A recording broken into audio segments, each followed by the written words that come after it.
क्या आप जानते हैं कि आपकी व्हील चेयर को कसकर पकड़ने की ये आदत ही आपको फिर से चलने से रोक रही है।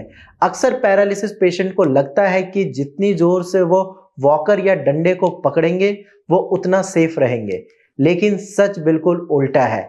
आज मैं आपको वो सीक्रेट टेक्निक बताने वाला हूं जिससे आप इस सहारे को छोड़कर अपने पैरों पर खड़े होना सीख सकते हैं।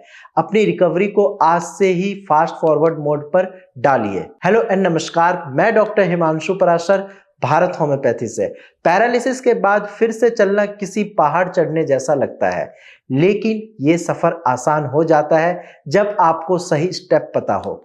आज हम सीधी बात करेंगे कैसे व्हील चेयर से लेकर इंडिपेंडेंट चलने तक का सफर तय किया जाए। सबसे पहला स्टेप, प्रैक्टिस शुरू कीजिए। जब तक आप अपने पैरों पर वेट नहीं डालेंगे तब तक चलना पॉसिबल नहीं होगा। जब आप व्हील चेयर पर बैठते हो तब अपने पैरों को जमीन पर दबाने की प्रैक्टिस करें, और जब खड़े हो तो अपने वेट धीरे धीरे एक पैर से दूसरे पैर पर शिफ्ट करें। इससे आपके दिमाग को सिग्नल मिलता है कि अब काम पैरों को करना है, हाथों को नहीं। जितनी बार आप ये प्रैक्टिस करेंगे उतनी जल्दी बैलेंस इंप्रूव होगा।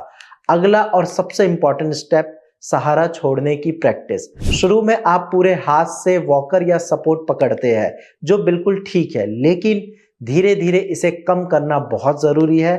पहले 3 उंगलियों से पकड़ना शुरू करें, फिर 2 उंगलियों पर आए और आखिर में 1 उंगली का टच रखें।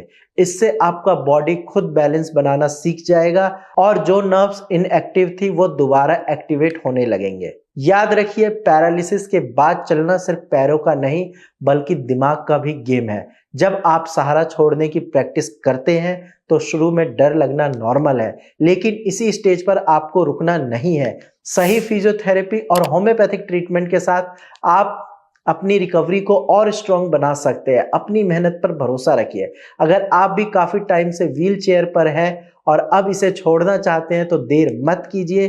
सही ट्रीटमेंट और गाइडेंस के साथ रिकवरी पॉसिबल है। आप अपनी रिपोर्ट हमें भेज सकते हैं या नीचे दिए गए नंबर पर भारत होम्योपैथी की टीम से फ्री कंसल्टेशन कर सकते हैं। आज ही अपनी रिकवरी की तरफ पहला कदम बढ़ाइए। धन्यवाद।